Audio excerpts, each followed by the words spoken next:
Kindly subscribe the channel and hit the bell icon to get regular updates. Thank you. Welcome to online classes Shivam corner Anand Nagar Shuklaganj Unnao. इससे पहले video में हमने बात की थी, एक लास्ट में क्वेश्चन कहा था कि प्रकाश की उस उपस्थिति में एक छोटा पौधे में गति का निरीक्षण करने के लिए क्या करना चाहिए। मतलब कि कैसे ये होता है कि जब इसके लिए हम लोगों को एक गत्ते का डब्बा लेना है और उसमें एक और छिद्र करना है, सब तरफ से बंद करके उसमें एक होल करना है और उसमें क्या करना है कि एक छोटे गमले में चने के बीज नम मिट्टी में डालना है। फिर गमले के डिब्बे में रखिए तथा उसमें प्रतिदिन जल डालते रहिए। एक सप्ताह बाद आप देखोगे कि पौधा छिद्र की ओर बढ़ रहा है, जो प्रकाश का स्रोत है। यदि आप कुछ और दिन प्रतीक्षा करेंगे तो देखेंगे कि पौधे छिद्र से बाहर आ जाएंगे, क्योंकि क्या होता है कि प्रकाश से ही उसे खाद्य पदार्थ मिलता है और प्रकाश के द्वारा ही वो ऊर्जा प्राप्त करता है, इसलिए वो उसी की ओर अग्रसर होने लगता है, उसी की ओर वृद्धि करना शुरू कर देता है। फिर क्या है कि सभी सजीव ऊर्जा प्राप्ति के लिए श्वसन करते हैं। अब पहली चीज तो ये याद रखिए कि श्वसन और सांस करने में एक अंतर होता है। अंतर क्या होता है कि जब इंसान श्वास लेता है तो श्वास लेना जो होता है वो एक रासायनिक अपक्रिया है, और जो सांस लेना श्वसन जो होता है वो क्या होता है, एक रासायनिक अपक्रिया होती है। ठीक है, पर जो सांस लेना होता है वो क्या होता है, वो एक भौतिक क्रिया होती है। क्योंकि श्वसन करने के लिए जब हम श्वसन करते हैं, जब हम सांस लेते हैं तो ऑक्सीजन अंदर ले लेते हैं, पर जब हम श्वसन करते हैं तब क्या करते हैं, शरीर की रासायनिक उपचार के लिए श्वसन एक दूसरे में कई प्रकार से, मतलब श्वसन में जो क्रिया होती है वो रासायनिक क्रिया होती है, जिसके द्वारा रासायनिक उपापचय के लिए दे दिया जाता है। ठीक है, तो अब हम बात कर लेते हैं कि होता क्या है। श्वसन क्रिया में ऑक्सीजन अंदर लेते हैं और कार्बन डाइऑक्साइड बाहर छोड़ते हैं। जीवित रहने के लिए हमें ऊर्जा की आवश्यकता होती है। यह ऊर्जा हमें श्वसन की क्रिया के फलस्वरूप, भोजन के दहन के फलस्वरूप प्राप्त होती है।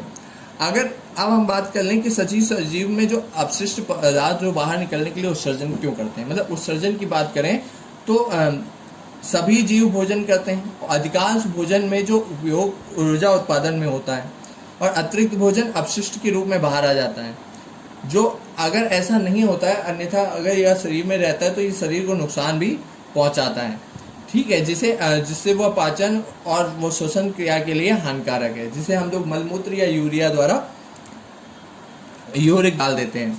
अगर अब हम बात करें कि अब मूत्र व कार्बन डाइऑक्साइड आदि बनते हैं, ये पदार्थ हमारे शरीर से मूत्र, पसीना, मल व गैस के रूप में बाहर निकलते हैं। जंतुओं में बहुत से अंग जैसे गुर्दे, पसीने की ग्रंथियां, गिल्स व फेफड़े उत्सर्जन के लिए होते हैं। पौधों में उत्सर्जन का कोई विशेष अंग नहीं होता। टैनिन, रेजिन व गोंद पौधों के अपशिष्ट पदार्थ होते हैं। ये छाल या पुरानी पत्तियों को एकत्रित हो जाते हैं, जो एक समय पर पौधे द्वारा गिरा दिए जाते हैं। कार्बन डाइऑक्साइड पत्तियों के छोटे छोटे छिद्रों परंद द्वारा बाहर निकाल दी जाती है। निर्जीव वस्तुओं में उत्सर्जन नहीं होता। ठीक है, मतलब देखिए एक और डिफरेंस क्या पता चला कि जो सजीव होते हैं उनके अंदर उत्सर्जन की प्रक्रिया होती है और जो निर्जीव होते हैं उनके अंदर उत्सर्जन की प्रक्रिया नहीं होती है। अब सजीव वस्तुओं में जो उत्पीड़न होता है, उद्दीपन होता है, वो कैसे होता है कि सभी जीव विभिन्न परिस्थितियों में अपनी अपनी प्रतिक्रिया व्यक्त करते हैं। विभिन्न परिस्थितियां अनुक्रिया भी भूमिका निभाती हैं। ठीक है, मतलब क्या है कि हम लोग किसी चीज को चख कर, है ना, सुनकर, देखकर, छूकर समझ सकते हैं, पर निर्जीव वस्तुएं क्या होती हैं, वे ना किसी चीज को छू सकती हैं, ना चख सकती हैं, ना सुन सकती हैं और ना ही देख सकती हैं।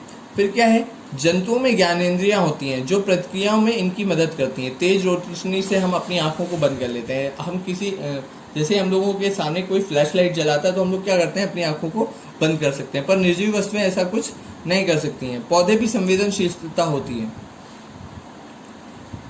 परंतु उनकी संवेदनशीलता तुरंत नहीं देखी जा सकती। कुछ फूल जैसे कमल सूर्योदय के समय खिलते हैं।